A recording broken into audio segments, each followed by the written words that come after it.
আসসালামু আলাইকুম বন্ধুরা, আজকে সকাল সকাল ছাদে চলে আসলাম। দেখতে পাচ্ছেন আমার মুখ এখনো ভেজা।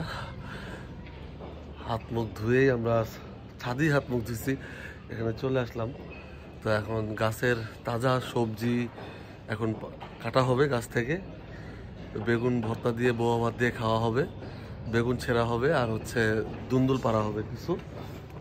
তো চলেন আপনাদেরকে ব্লগটা দেখায়, আশা করি আপনাদের খুব ভালো লাগবে।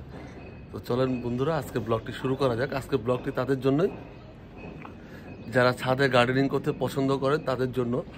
আমার মনে হয় ভিডিওটি সবাই পছন্দ হবে। ছোট্ট একটি ব্লগ, কারণ এরকম টাটকা সবজি গাছ থেকে ছেঁড়া এমন কেউ নাই যে কারো ভালো লাগে না। তো চলেন ব্লগটি শুরু করা যাক। আজকে সকাল সকাল আমরা ছাদে চলে আসছি। এখন আপনাদেরকে শর্ট ভিডিওতে দেখাইছিলাম এগুলা দুন্দুল। দেখেন এখানে বেগুন সিয়া মাছ কাটতেছে, সাথে আছে পুতুল। হ্যাঁ, ওদিক দেখি, ওদিকেও আছে। ওই যে একটা বড় বেগুন আছে, দাদা দাদা দাদা দেখি একটা বড় বেগুন। ওই দেখি দেখি দেখি, আরে মাশাআল্লাহ, ছোট্ট একটি ব্লক। এই যে পোকা ধরছে, এই যে পোকা, এই যে আমরা গাছ নষ্ট করতেছে। এই যে আল্লাহ, এই যে কি পোকা, হাই হাই, এই যে পোকা, এই দেখছো রে, কতগুলো পোকা, গাছ তো পুরো নষ্ট হয়ে যাচ্ছে। ওই যে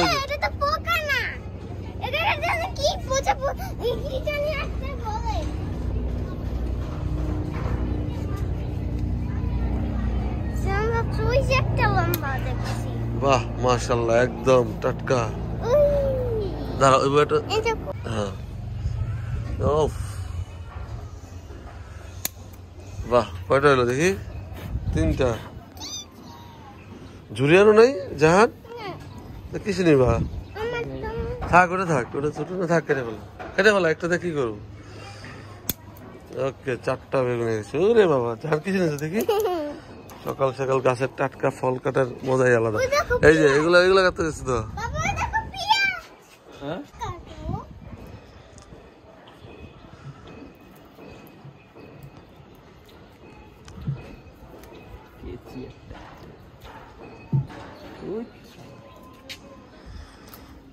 ওকে,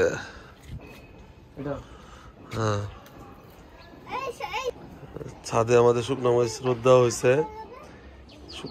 শুকনো মরিচ আমরা ভাঙায় তারপরে গুঁড়া করে খায়। মাশাআল্লাহ, এখানে ধনিয়া। কালকে এই জায়গায় একটা লেবু হয়েছিল, আমরা পেরে নিছি। সারা গাছে একটা লেবু হয়েছে, বুঝলাম না গাছটা এত যত্ন করার পরেও একটা লেবু হয়েছিল মাত্র। কালকে আমরাও পারা হয়েছে। এই যে ছোট্ট একটা ব্লগ ছিল। আজকে সকাল সকাল তাজা সবজি গাছ থেকে ছিললাম, নিজ বাগানের তাজা সবজি। এখন বেগুন ভর্তা হবে আর বৌয়া ভাত হবে। ঢাকায় ভাষায় একটা বলে বৌয়া ভাত বলে থাকি আমরা। এখানে লাউ গাছও হচ্ছে, দেখেন এই যে মোটামুটি লাউ গাছটা উঠতেছে। মাশাআল্লাহ, আমার আম্মা একটু অসুস্থ থাকা বিধায় ভালো মতো এগুলো টেক কেয়ার করতে পারে না। আমার আব্বু যতটুকু মাঝে মাঝে সময় পায় করে। আর আমরা তো থাকি না, ঢাকার বাইরে থাকি, এই জন্য এগুলো দেখাশোনা করতে পারি না। আমার এই ছাদ বাগান এগুলো ভীষণ প্রিয়, খুবই ভালো লাগে। ওই দেখেন এখানে কচু শাক হয়েছে, এই যে বেগুন গাছ হয়েছে এখানে। মাশাআল্লাহ, এই গাছটা তাজা আছে, হবে বেগুন গাছটা। তো বন্ধুরা, এই ছিল আজকের ব্লগ। সবাই ভালো থাকবেন, সুস্থ থাকবেন, দেখা হবে নতুন জায়গায় নতুন ব্লগ নিয়ে। আল্লাহ হাফেজ, আসসালামু আলাইকুম।